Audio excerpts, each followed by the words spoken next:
favor.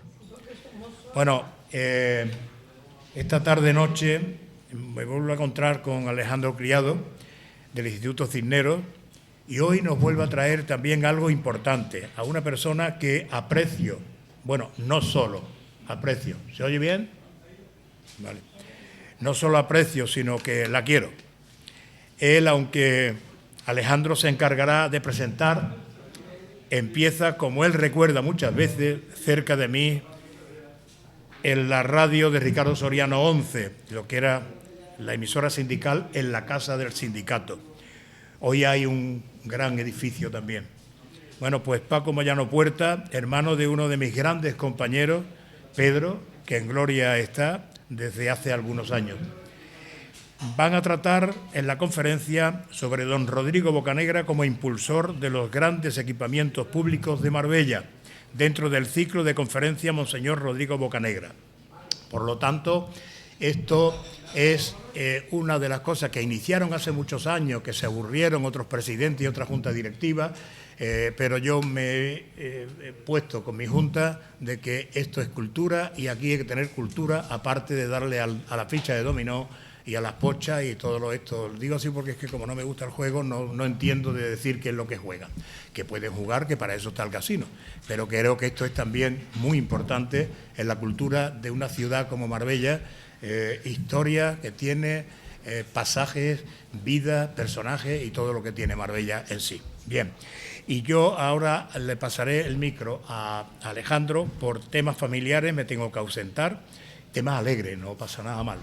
Entonces voy a pedirle a Pichu como secretaria que se sienta aquí en mi lugar. Así que Alejandro, una vez más gracias. Paco, bienvenido. Gracias. Y os dejo los micros, ¿vale? Gracias.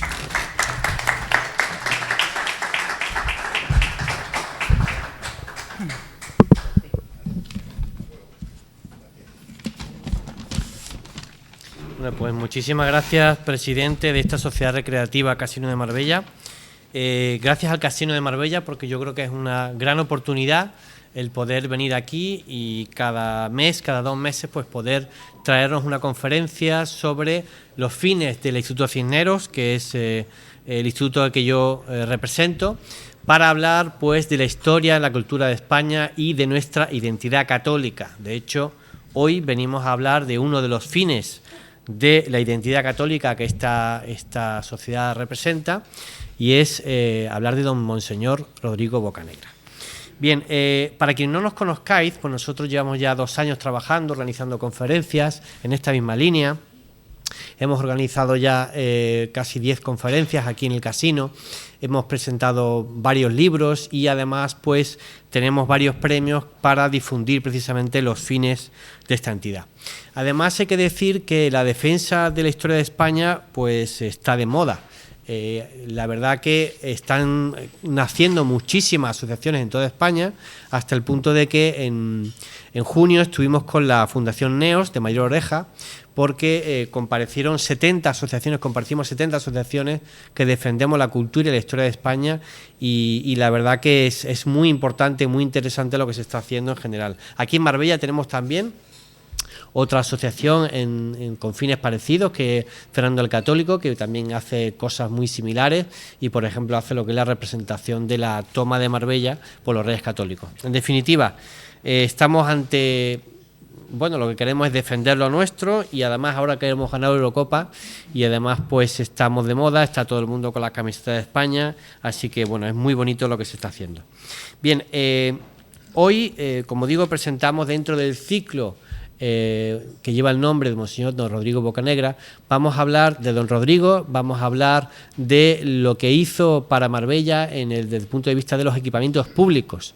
Y ya digo, esta es una conferencia más. Hemos tratado sobre el órgano del Sol Mayor, habrá tiempo para tratar equipamientos privados, de cómo avanzó en el turismo, pero hoy nos vamos a centrar solamente en esas aportaciones para la ciudad de Marbella desde el punto de vista público, y para ello pues contamos con don Francisco Moyano, que es el quien va a hablar de don Rodrigo Bocanegra, que yo creo que hablar de él es un acto de justicia y además es bueno que la gente de Marbella, lo comentaba antes, conozca lo que hizo don Rodrigo pues en los años 70. Es verdad que ya fue hace algún tiempo, pero su obra está totalmente viva, la vemos en la Iglesia de la Encarnación, la vemos en todos los equipamientos que va a hablar don Francisco Moyano. Bien, don Francisco Moyano, lo más importante que él tiene es que es el cronista oficial de Marbella. Él tiene muchísimos estudios universitarios, es diplomado en Magisterio, licenciado en Derecho, en Filosofía y Letras, Comunicación Audiovisual. Tiene una su trayectoria profesional ha ido ligada a lo que es la enseñanza y los medios de comunicación. Desde el punto de vista de la enseñanza, pues ha sido profesor y director del Colegio don Rodrigo Bocanegra, una de las muchas aportaciones que ha hecho a la ciudad. Yo tengo la suerte de que mis hijos están en ese colegio. Desde el punto de vista de los medios de comunicación, pues ha trabajado, ya se ha dicho, en Radio Marbella, Radio Nacional, Radio Mijas, Radio Marbella Radio, Onda Cero.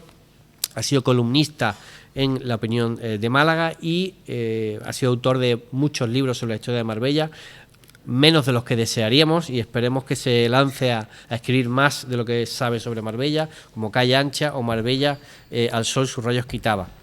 Y finalmente hay que decir que a él le dieron la medalla de la ciudad propuesta por el Partido Socialista en 2019 y en 2021 es nombrado por el Partido Popular cronista oficial de Marbella, es decir, él es una persona querida en todos los ámbitos de nuestra ciudad.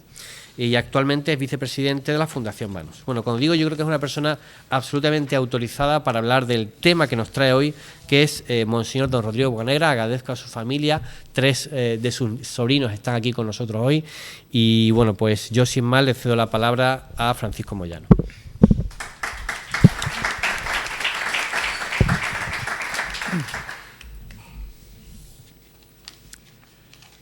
Buenas tardes.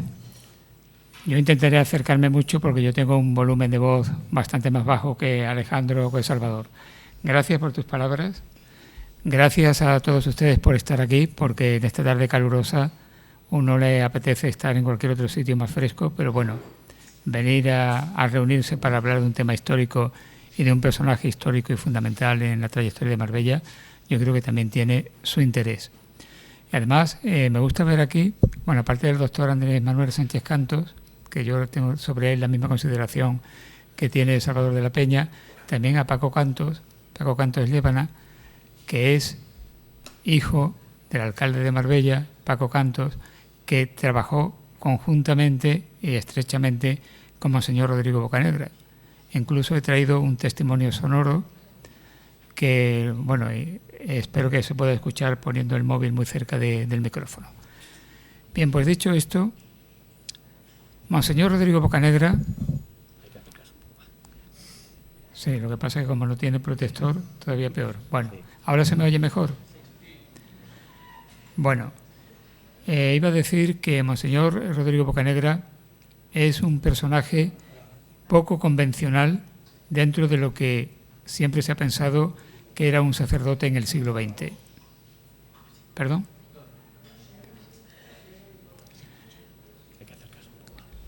Pero bueno, no sé si se puede subir un poquito el volumen. A ver, Miguelón, si conseguimos subir el volumen un poquito.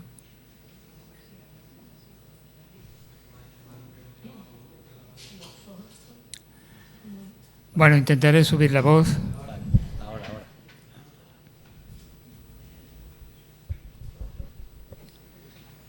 Estaba diciendo que Monseñor Bocanegra no fue nunca un sacerdote convencional, un personaje que ya en vida y con posterioridad a su fallecimiento, en ocasiones ha sido controvertido.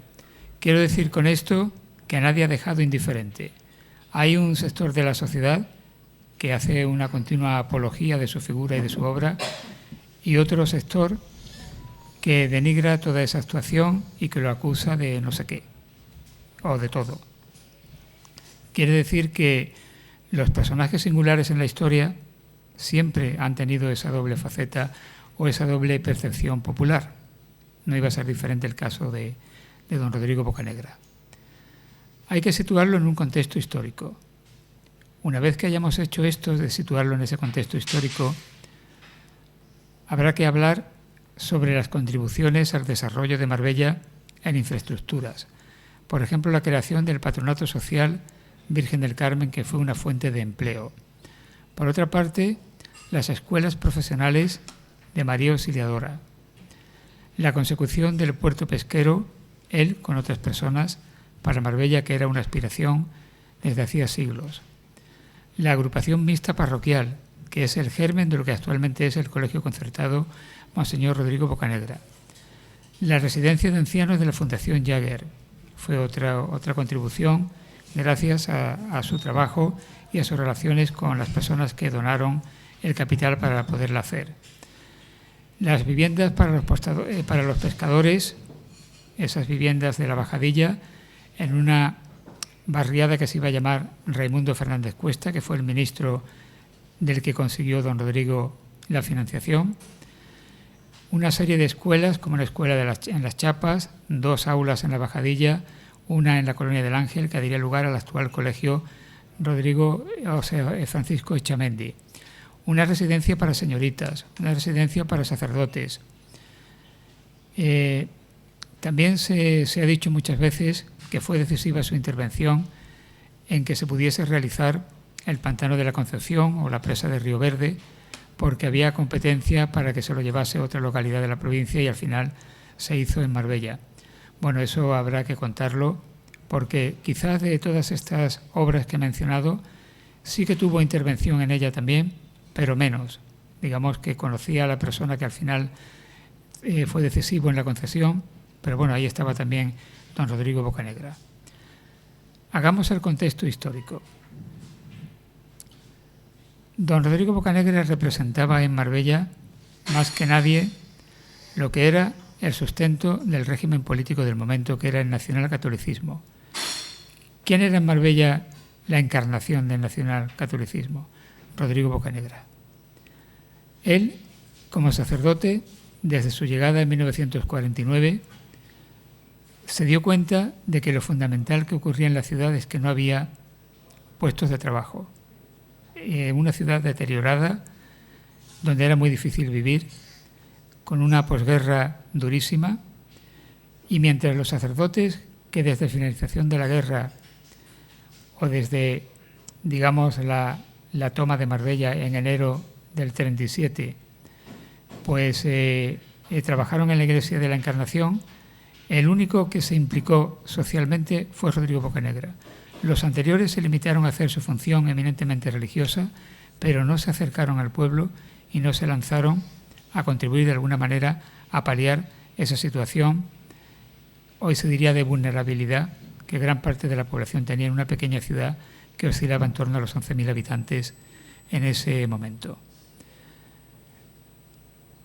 En los años 30, en los años de la República, el arcipreste de Marbella era un cura que se llamaba José Vera Medialdea, que concretamente el 19 de julio del año 1936, cuando la Iglesia de la Encarnación fue incendiada, hoy se cumplen 88 años de ese hecho luctuoso, este hombre vivía con su familia, con sus hermanos, con una hermana, en la casa parroquial, y uno de sus hermanos hizo un disparo con una escopeta y hirió a unos trabajadores de un grupo que se acercaban a la casa del cura. De manera que todos fueron detenidos y trasladados a la prisión provincial de Málaga. Concretamente, los hermanos fueron liberados, pero el cura Vera Medialdea, quedó detenido y fue asesinado en una de las sacas que se produjo en ese año en Málaga. Otros sacerdotes marbelleros que también fueron asesinados, lo podemos mencionar: Joaquín Belón Ramos, Enrique Cantos Gallardo, que era tu tío, no Paco, tu tío, y Juan Romero Morales. Estos son datos históricos que yo creo que conviene recordarlos, porque hoy día hay muchísima gente, muchos sectores de la población que no conocen la historia, ni la historia de España, ni la historia de Marbella. Viven en la ciudad desde hace 40 años y no tienen conocimiento de lo que aquí pasó o cómo ha evolucionado esta ciudad. Bien, en esa iglesia de la Encarnación estuvo también Antonio Carrasco Ruiz unos meses. Este sacerdote, en 1937, falleció en el altar, de muerte natural, pero en el altar. Después llegó Bartolomé Palleras Llinás, auxiliado por Segismundo Castaño, que fue el encargado de iniciar la reconstrucción de la iglesia de la Encarnación. Posteriormente llegó Manuel Ballesteros Jiménez, que estuvo hasta el año 1949, cuando llegó Rodrigo Bocanegra. Bartolomé Palleras era un orador de prestigio, pero como sacerdote se limitó a lo que ya decía anteriormente, a la cuestión religiosa, pero no a la implicación de solucionar los graves problemas sociales que tenía la ciudad. Medialdea había creado los grupos de acción católica, donde precisamente ya estaba, siendo muy joven, alguien que posteriormente iba a ser alcalde de la ciudad de Marbella en 3 periodos diferentes durante más de 20 años y que, como dije anteriormente, trabajó mano a mano con Rodrigo Bocanegra, que fue Paco Cantos Gallardo. Rodrigo Bocanegra, nacido en Olvera, entró en el seminario el 27 de septiembre. Septiembre fue un mes paradigmático en la trayectoria de Rodrigo Bocanegra. En septiembre entra en el seminario, en septiembre fallece en Lanjarón, en septiembre llega a Marbella y otra serie de efemérides en su vida transcurrieron en el mes de septiembre.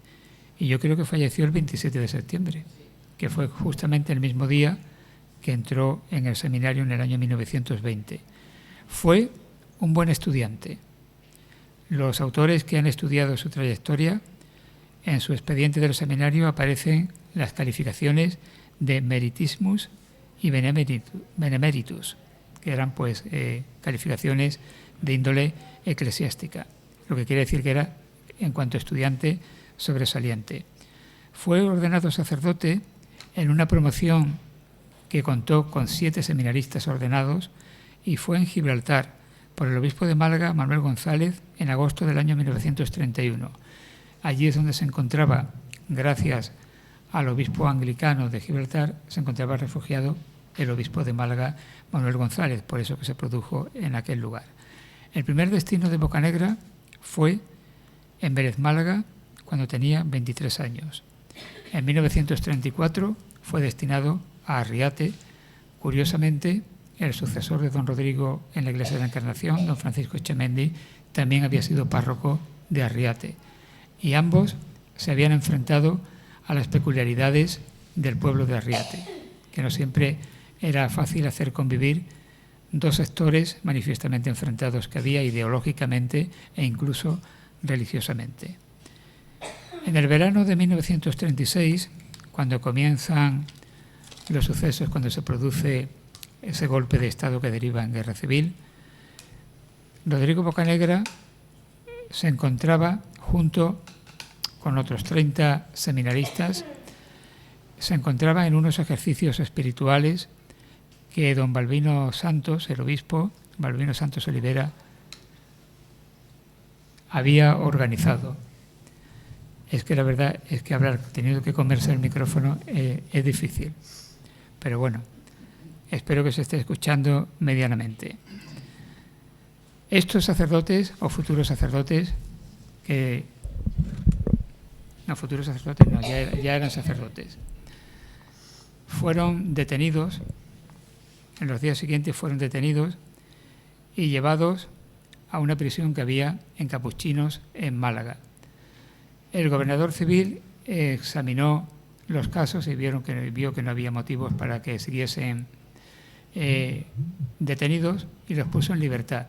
Pero ellos no se quisieron ir de la prisión temiendo por su seguridad. Permanecieron en la prisión provincial y posteriormente fueron trasladados a un buque de prisión que se llamaba el Marqués de Chavarrí y allí estuvo un tiempo hasta que se escapó. Aquí aparece un primer episodio novelesco y romántico en la biografía de Bocanegra, porque dice que, bueno, lo dice en su diario y en sus memorias, que fue un grupo de monjas de Málaga los que se encargaron de esa liberación. La versión oficial es que el caso fue sobreseído y que no fue condenado a muerte porque el caso se sobreseyó. Bueno, son dos versiones diferentes. A mí me parece que la segunda tiene más rigor histórico porque está documentada, pero bueno, puede ser que efectivamente hubiese un grupo de monjas que interviniese y que además el caso fuese sobreseído. Se puede compaginar ambas cosas. Concretamente, el sobreseimiento de esa causa fue el 30 de septiembre de 1936. Una vez que salió de este buque prisión, se refugió en una casa que se llamaba Villamaya, que era del cónsul de México en Málaga, que se llamaba Porfirio Esmerdou. Y allí estuvo hasta febrero de 1937.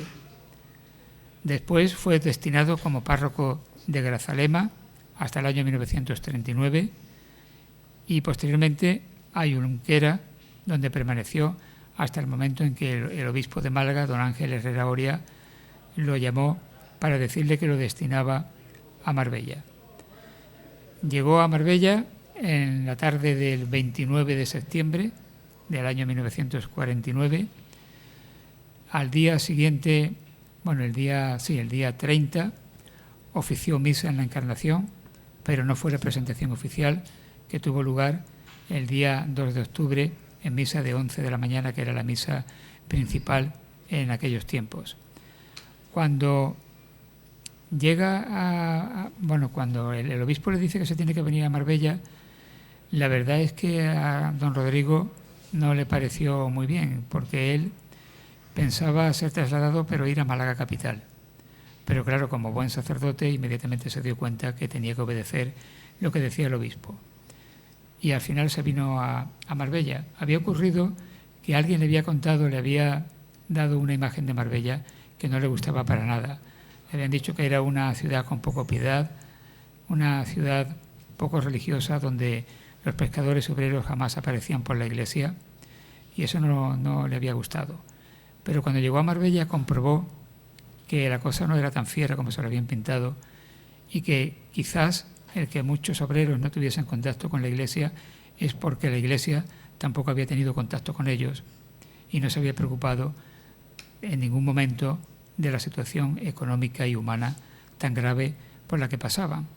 Se dio cuenta, dicho en lenguaje coloquial, analizando y viendo la trayectoria de Monseñor Bocanegra, pues era en expresión malagueña un rabillo de lagartija, o sea que no podía estar quieto. Lo mismo tenía algo de hiperactividad, porque siempre estaba, como podríamos decir, ideando formas de poder contribuir al engrandecimiento de su iglesia, a aportar a las clases más desfavorecidas de la ciudad de Marbella y, por supuesto, acercar el mayor número posible de fieles a la iglesia. Recoge en su diario frecuentemente el número de comulgantes que hay en las misas. Por ejemplo, en la primera misa que ofició, aquella que no era misa oficial, contó hasta 20 personas que tomaron la comunión, lo cual era muy poco, consideraba muy poco, sobre todo para aquella época. Bueno, pues se puso manos a la obra para poder solucionar ese asunto. Digamos que este puede ser someramente un contexto histórico donde se desenvuelve, donde se inicia su estancia en Marbella. Y vamos a intentar profundizar en algunos de los logros que consiguió para la ciudad. En aquella primera misa que dio, la misa oficial de 11 del día 2, pues se dio cuenta que había mucha gente que asistía quizás por primera vez o que no tenía la costumbre porque iban un poco por curiosidad, por ver cómo era el nuevo sacerdote.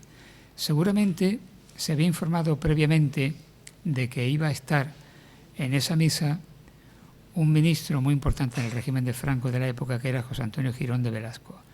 De manera que en la homilía dijo que si hubiese que si hubiese alguna persona allí presente que pudiese colaborar con él para conseguir la mejora social de los trabajadores de Marbella y que hubiese masiva asistencia a las misas en la Iglesia de la Encarnación, pues que le gustaría contar con su colaboración. Seguramente, yo creo que eso lo ha dicho Ricardo Bocanegra en más de una ocasión, su tío, en este caso don Rodrigo, que era una persona que se informaba muy bien de todo, pues seguramente sabía que Girón estaba allí en la misa. Al finalizar esa misa, el ministro le dijo que podían quedar esa tarde para hablar de la posible ayuda. Y efectivamente quedaron esa tarde y Girón de Velasco le ofreció 500.000 pesetas para que lo emplease en crear puestos de trabajo e incluso le sugirió lo que podía hacer, crear una industria del esparto como había hecho el obispo de Guadix. Para que eso se pudiese llevar a cabo, le aconsejó que diseñase un proyecto y que viajase a Guadix a ver en realidad cómo era aquella industria. Don Rodrigo se fue a Guadix, vio cómo funcionaban aquellos talleres e inmediatamente se puso manos a la obra. Necesitaba contar con el recinto donde poderlo llevar a cabo. Pensó en la iglesia del Santo Cristo y en la ermita de Santiago de la Plaza de los Naranjos, que habían sido afectadas durante la Guerra Civil y que necesitaban de reconstrucción y de acondicionamiento. Y en eso empleó esas 500.000 pesetas que Girón le proporcionó. Claro, hubo un sector de la población que dijo, le da el ministro 500.000 pesetas para que lo aplique a las necesidades del pueblo de Marbella y el cura se dedica a remozar una capilla. Claro, el tiempo demostró que estaba remozando la capilla con una intencionalidad laboral, porque el Patronato Virgen del Carmen daría empleo aproximadamente a 400 personas, fundamentalmente mujeres, que ganaban al mes 1.500 pesetas, que era un sueldo bastante aceptable para la época. Hubo algunos hombres también, pero menos. Estas mujeres, en un primer momento, no se encontraban muy de acuerdo con este patronato del esparto, porque decían que era un material poco agradable y que los objetos que iban a salir de ahí no iban a tener mucha salida. Sin embargo, sí tuvieron salida, hasta el punto de que lo que empezaron a hacer, aparte de cestas, alfombras, etcétera, también eran objetos artísticos que se denominaron filigranas de esparto. Este esparto vino de la provincia de Murcia, concretamente de Alcantarilla. Hay que decir que en esta época también don Rodrigo conoció a una persona que iba a ser fundamental también a la hora de conseguir ciertas demandas, y era el general Saturnino González Badía, que estaba casado con Marbellera, que era el dueño con su mujer, en realidad la dueña era su mujer, de la finca La Torrecilla, al norte de la ciudad. Y también alguna otra propiedad tenía el general, como por ejemplo el cortijo del Lagar de Pino, que está más allá de Río Verde. Saturnino González Badía era el jefe de la Casa Militar de Franco, por lo tanto tenía mano directa con el jefe del Estado. También Saturnino le animó a que se pusiese manos a la obra para crear la industria del esparto. También veía una salida ahí. Bueno, pues en mayo del año 1950, mediante llamada telefónica del ministro, le confirman que se habría librado ese $500.000 que había prometido Girón. Empiezan, por tanto, las obras de la ermita del Santo Cristo y de Santiago. En el mes de agosto de aquel año comenzaron las obras. Girón visitó las obras en el mes de septiembre y Saturnino González Badía lo hizo en el mes de octubre. Las obras marcharon a buen ritmo y en el mes de enero del año 1951, don Ángel Herrera Oria, que era el obispo de Málaga, bendijo las obras. Para poner en marcha los talleres vinieron desde los Corrales en Sevilla mujeres que eran maestras a la hora de trabajar el esparto. A finales de 1951 se situó en la Alameda, un poco más allá de donde nos encontramos, un kiosco para la venta de los productos del Patronato del Esparto, que se conocía como el kiosco de Bocanegra, el kiosco de don Rodrigo. En el otoño de 1952, bueno, hay que decir que cuando se inauguran las obras del Santo Cristo, había almacenado 25.000 kilos de esparto, 25.000 kilos, que habían traído de Alcantarilla. En otoño del año 1952, la Iglesia compró a la familia Chinchilla una parte del convento de los Trinitarios para instalar escuelas parroquiales, almacenes y talleres del esparto y un comedor escolar que no llegó a realizarse nunca. Pagó la Iglesia 50.000 pesetas. En este lugar, en el año 1926, el industrial Rafael Ochoa Alcázar había levantado el primer cine de Marbella, un cine mudo que se llamaba el Cinema España y que proyectaban las películas, ya digo, mudas, acompañadas de un pianista.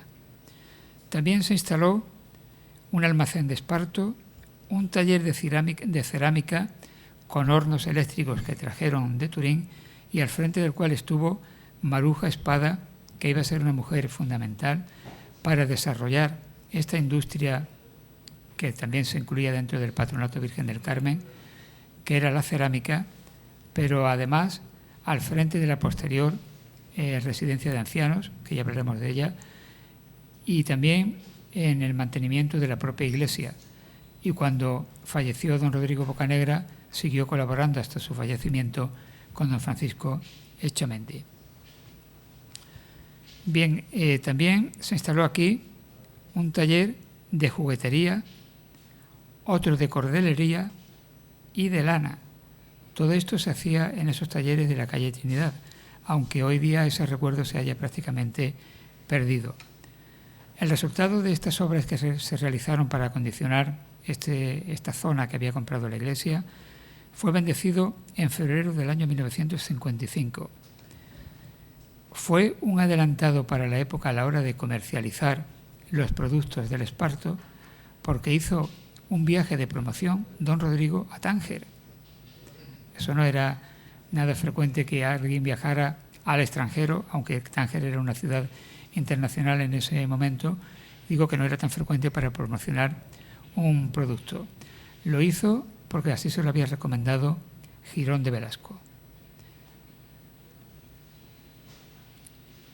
Este patronato se designaba con el nombre de la Virgen del Carmen, porque aunque la Virgen del Carmen sea patrona de Marbella desde el año 2012, en el sentimiento de los marbelleros, la Virgen había sido la patrona desde siempre.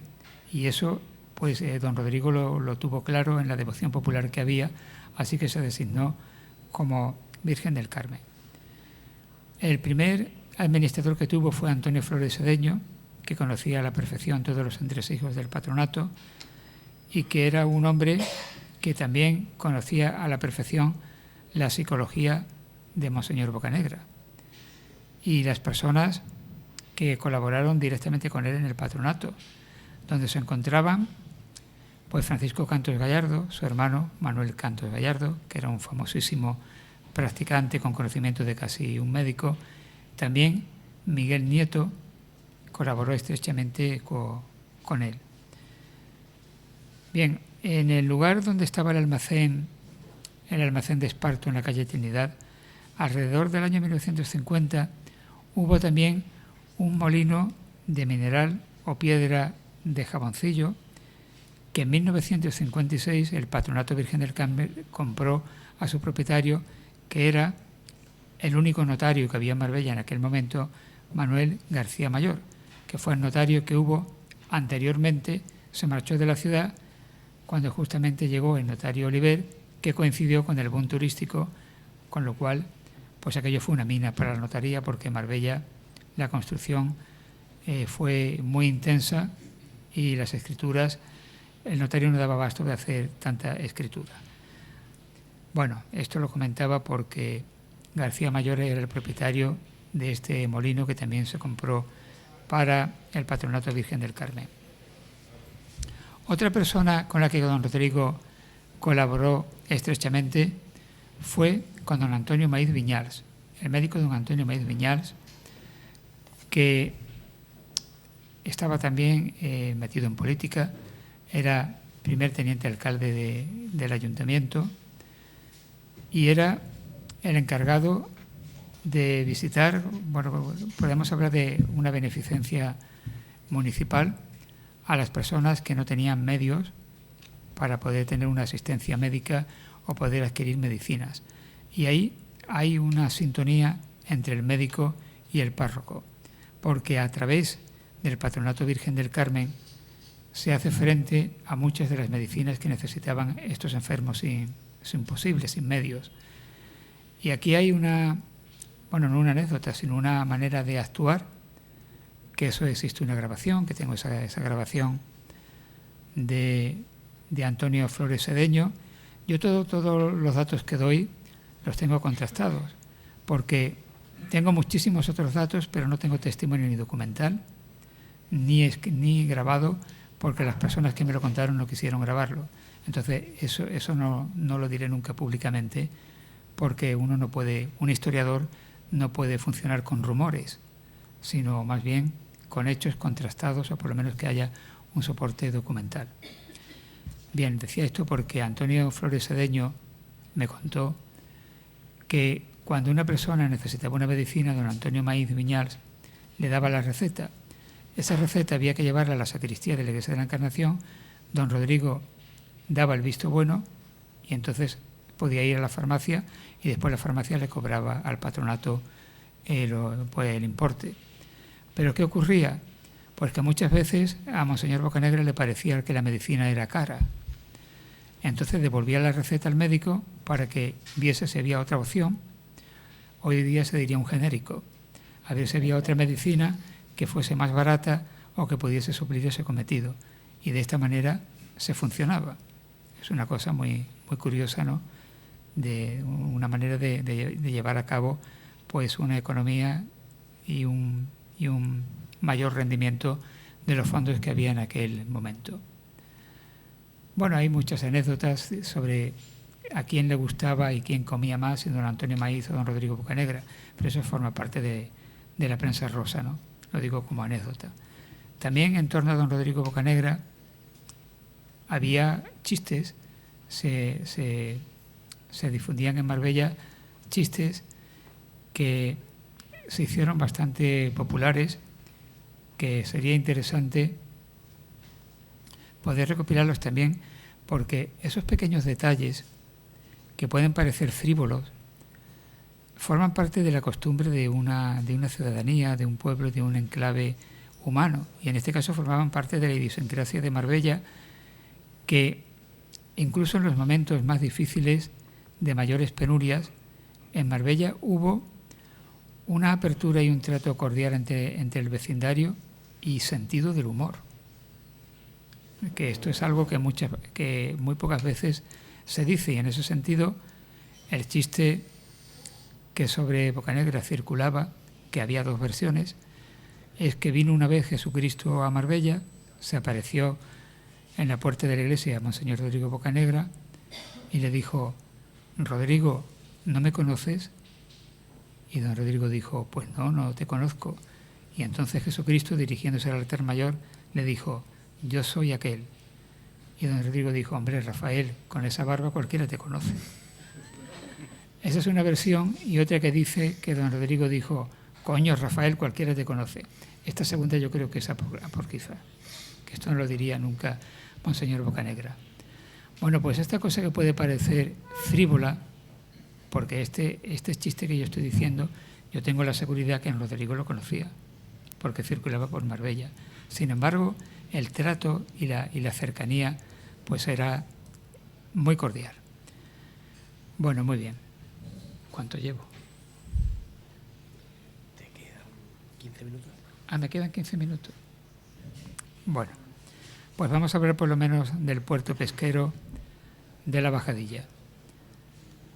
Desde el año 1793, cuando el Ayuntamiento de Marbella de aquel momento empieza a reclamar un puerto pesquero para Marbella, incluso se realiza un proyecto que lo lleva a cabo un ingeniero en la Carraca, en San Fernando, que se llamaba Tomás Muñoz, pues había sido una aspiración de la ciudad contar con ese puerto. Se empezó a construir sobre el año 1818, con una cantidad que se había librado de reales que creo que era en torno a los 90.000. Aún así, en torno a 1830 ya no había dinero y no se podía seguir la obra. Y eso que la mano de obra era barata, porque al constructor que se le encargó la obra, que se llamaba José Monti, un constructor malagueño, había conseguido que le cediesen 200 presos, trabajos forzados, que eran los que estaban construyendo el puerto. Claro que el dinero no fue al destino que en un principio se había dicho, incluso fue procesado, tuvo una causa penal este constructor por irregularidades en la obra. Lo cierto es que el puerto se quedó parado. Solamente se había construido un muelle, que era el muelle de piedra, que sigue existiendo aunque no se vea porque está integrado en el puerto deportivo Virgen del Carmen, que está ahí un poco más abajo. Bien, llegamos al siglo XX, seguía siendo una reclamación por parte del Ayuntamiento el puerto para Marbella.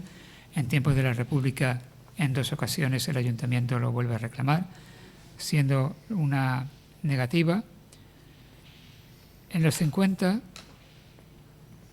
hay necesidad de que ese puerto se construya. La situación de los pescadores es muy mala en aquel momento, pero ante la imposibilidad de que se haga por los cauces normales, el alcalde, que en aquel momento era Francisco Cantos Gallardo, en el primero de sus mandatos, decide que hay que hacer de alguna manera, pedir una audiencia con el jefe del Estado.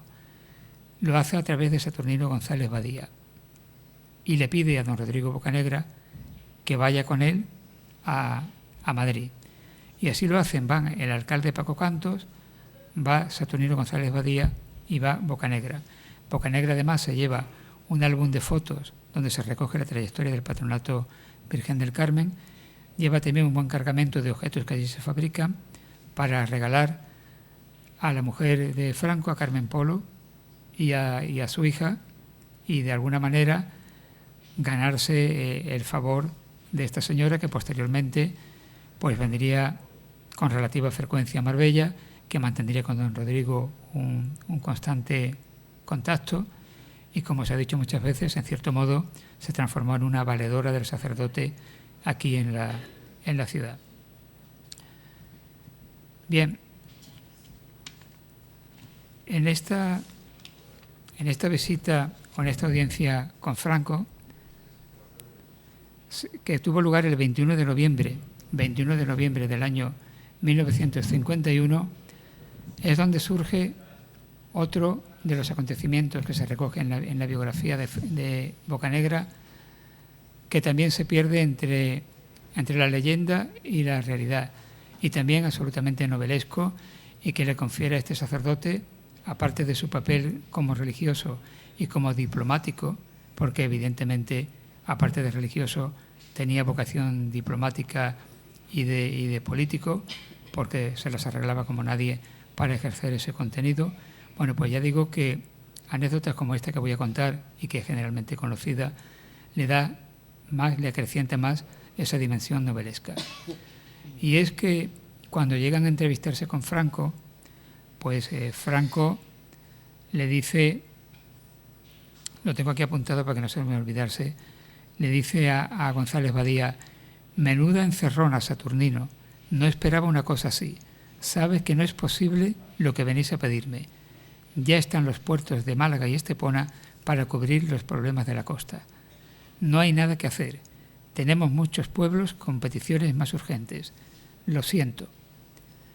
Entonces, don Rodrigo se pone de rodillas delante de Franco y le dice: Excelencia, perdóneme, pero son muchos los marbelleros que pasan hambre y que están pendientes de su decisión, y que en ese estado no pueden ser ni buenos cristianos ni buenos españoles. Ayúdenos, Se lo pido por ellos y estoy dispuesto a quedarme aquí hasta que me dé su aprobación. Bien. Esto ha habido siempre un grupo de personas que han defendido que era absolutamente auténtico y otro grupo pues que dicen que esto es una leyenda que no parece que tenga viso de responder a la realidad. Yo no sé si es cierto o no es cierto, pero Paco Cantos Gallardo, que era el alcalde que había tenido la iniciativa de ir a entrevistarse con Franco, decía que efectivamente era real.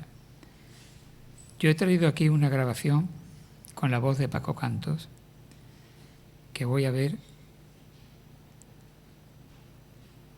si acercándolo mucho al micrófono.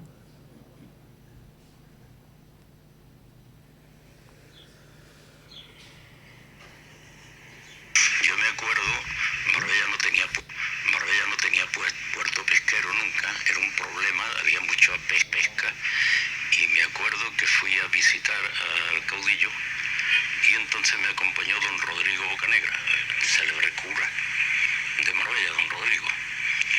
Y llegamos nos recibió el caudillo en el Palacio del Pardo, llegamos a hablar del tema y el caudillo empezó diciendo, bueno, alcalde, tiene razón y es muy necesario, pero hay una cantidad de cosas muy necesarias.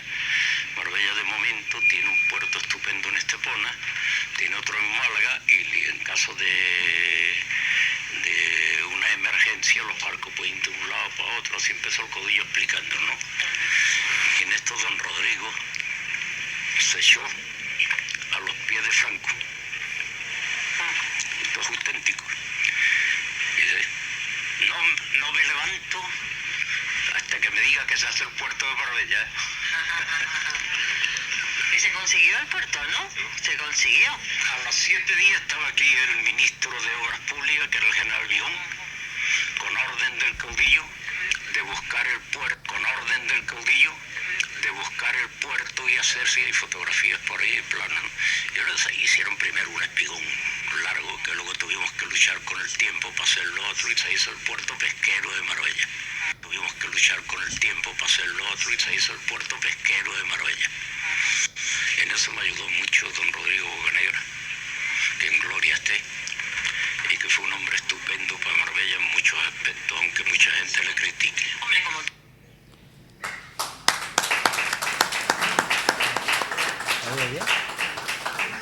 Bueno, este es un testimonio muy poco difundido.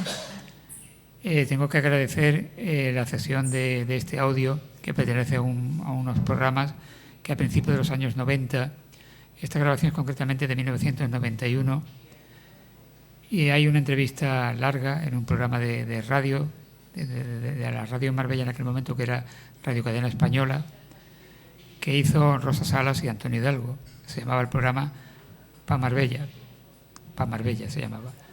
Y justamente ahí este corte pertenece a ese momento. Por lo tanto, el alcalde decía que ese hecho es cierto. Ahí queda. No sé. Yo no creo que tuviese ningún interés el alcalde en mentir.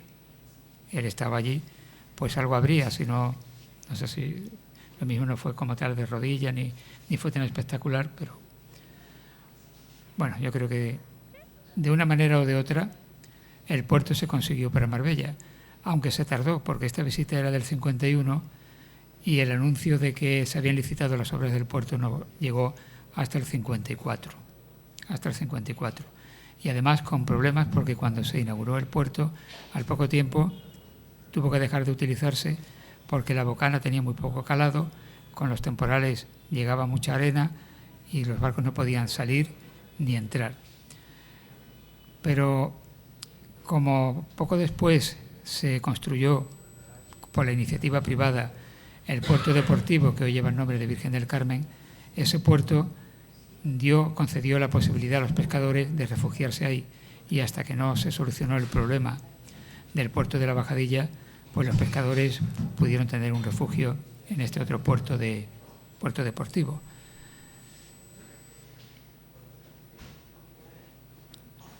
Quedan 6 minutos.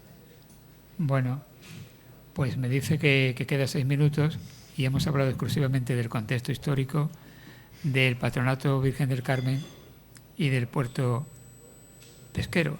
Esto quiere decir que en septiembre habrá que hacer una segunda parte porque hay otro montón de cosas.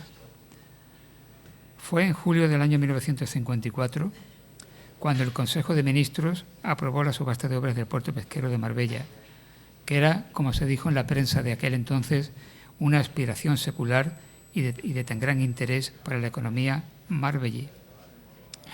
Cuando en Marbella llegó la noticia de que el Consejo de Ministros había aprobado la construcción del puerto, hubo repique de campanas, disparo de cohetes y pasacalles de la banda municipal de música, que en aquel entonces tenía instrumentos y músicos, no estaba bajo mínimos como actualmente. Digo esto porque habría que rescatar a la banda de música de Marbella. En septiembre de ese año, Bocanegra tomó posesión como cura propio de la Encarnación, porque él había estado, digamos que como una interinidad, podemos decir para que se entienda, desde el año 1949 hasta este momento del 54.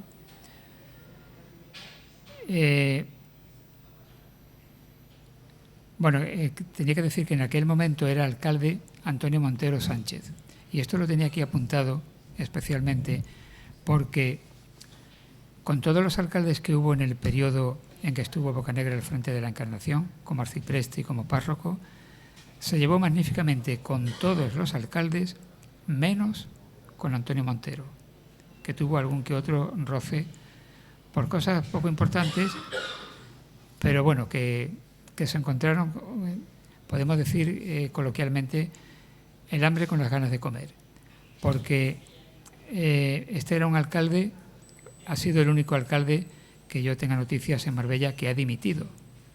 Antonio Montero dimitió en desacuerdo con el gobernador civil, que en aquella época dimitir y ponerse en contra del gobernador civil no era nada fácil, o sea que era un hombre que tenía claras las ideas. Pero es que Monseñor Bocanegra también tenía claras las ideas y controlaba absolutamente todo lo que se movía en Marbella. Así que hubo ahí como una especie de choque de trenes, que eso no tiene mayor importancia para la historia, pero bueno, conviene también recoger este tipo de anécdotas. Podríamos seguir hablando mucho más, pero como efectivamente llevo ya casi una hora, yo creo que podemos dar pie a que puedan preguntar algo sobre lo que hemos comentado, sobre algún aspecto relacionado con estos asuntos y que yo pueda responder. Sí. ¿En qué año se aprobó lo del puerto? ¿Perdón? Lo del puerto. 54. ¿En qué año? 54. Para calcular los años que yo tenía. Yo no había nacido, pero quedaba poco. Es que me acuerdo. Una preguntilla. Sí. Se aprobó en 1954. Sí. Pero ¿cuándo se construyó? ¿A los 2 años? Empezó a construirse y creo que fue en el 59, creo que fue cuando se inauguró. Sí, sí, sí. ¿Dónde, es que no sé si lo oí bien, fue la ordenación de...? En Gibraltar. Es que me ha parecido interesante. Sí, en Gibraltar, donde estaba el obispo refugiado, porque estamos hablando de 1931. Se tuvo que hacer por los problemas derivados, bueno... Claro, por los problemas que surgieron en ese año, que hubo quemas de iglesias, iba a decir lo que ya sabemos todos, lo sabemos los que estudiamos historia y leemos historia, porque actualmente la historia nos interesa mucho. Pero por ese es el motivo, porque estaba refugiado el obispo allí, el obispo anglicano de Gibraltar le dio casa, digamos. Que fue una promoción de 7 sacerdotes. ¿Algo más? La época de la quema de iglesias y eso, ¿la soportó él aquí? No estaba aquí, él llegó en el 49. ¿Y él 49. ¿Y llegó a Marbella? 1949. Y lo de la quema de iglesias, hubo cuando empezó la República hubo disturbios también, pero después, cuando comienza la Guerra Civil, es cuando se quema la iglesia de la Encarnación y justamente, hoy hace 88 años y también 88 años de que la única imagen sagrada que se salvó sí fue la Virgen del Carmen, la que procesionó el otro día. Esa Virgen del Carmen, la cabeza de la Virgen, las manos y el Niño Jesús, fue la única imagen que se salvó de esa quema del 19 de julio de 1936, hoy hace 88 años. Fue un vecino que se llamaba Francisco Gambero León, que cuando vio que la iglesia estaba ardiendo, la rescató, se lo llevó a la casa. Él vivía en la calle Buitrago, pero no se lo llevó a su casa, sino a la casa de otro vecino que era Diego Jiménez, que vivía en el Puente Ronda, y entró por una puerta falsa que tenía en la calle Maestro Solano. Por ahí entró la Virgen, y al año siguiente ya procesionó con total normalidad sobre unas andas que había hecho un ebanista que se llamaba Benito Otal. O sea que la Virgen no dejó ni un año de procesionar. Curioso, ¿no? Muy curioso. ¿Hay alguna pregunta más? Félix quería preguntar. Félix, dime.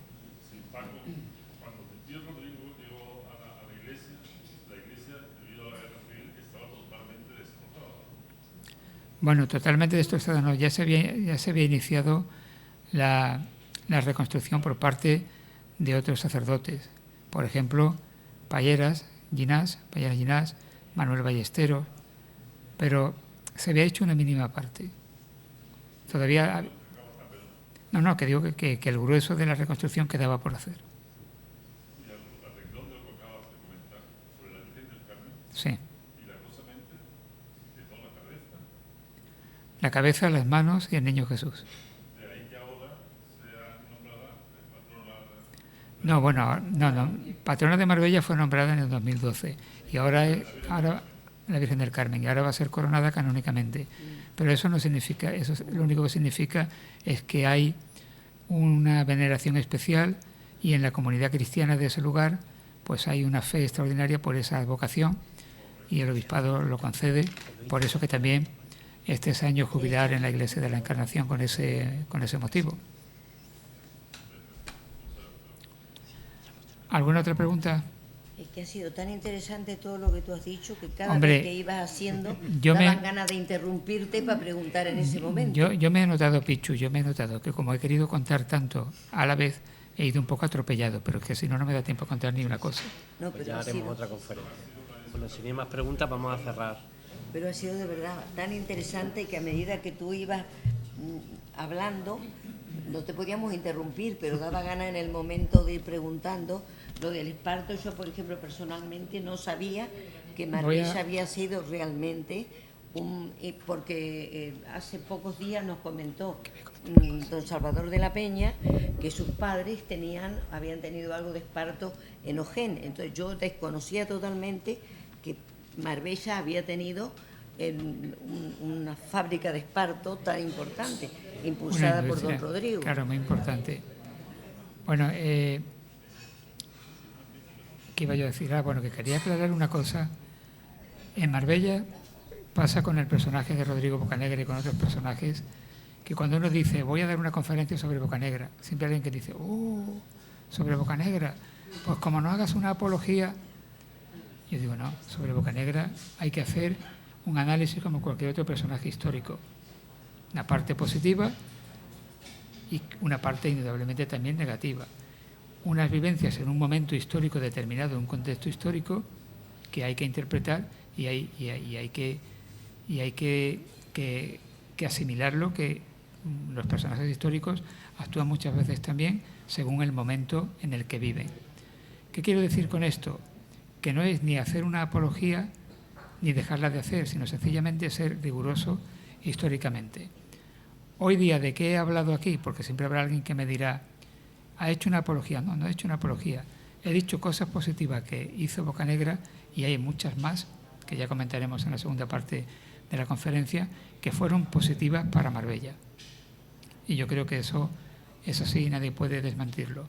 La cuestión ideológica, pues indudablemente estábamos dentro de una dictadura, eso está claro, y bueno, pues eso también forma parte de la historia, aunque las interpretaciones de la historia acostumbran a ser libres, y según desde qué punto de vista o desde qué perspectiva se hace, van por un camino o por otro. Esto me gusta siempre aclararlo, porque yo creo que fundamental es en todo asunto histórico dialogar y no caer en los extremismos. ¿Alguna otra pregunta? Sí. ¿Cuándo se inauguró el Colegio María Auxiliadora? En el 53. Eso contaremos la historia, en nuestra conferencia contaremos la historia, pero fue en el 53. También con financiación que había facilitado en un principio Girón de Velasco, que dio 500.000 pesetas y 600.000 más para escuelas parroquiales que se invertirían, por ejemplo, en hacer la agrupación mixta parroquial que actualmente es el Colegio Bocanegra.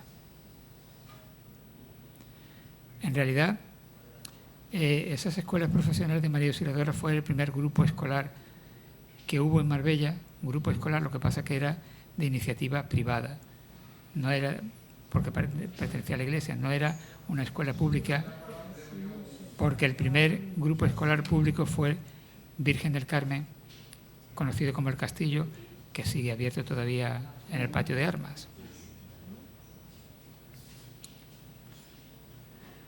Bueno, pues ¿Alguna pregunta más? si no hay ninguna otra pregunta, gracias por haber venido.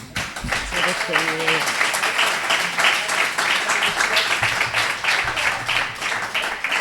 Bueno, por supuesto, una vez más, muchísimas gracias a las personas que nos acompañan. Muchísimas gracias, Paco, ha sido muy, muy interesante.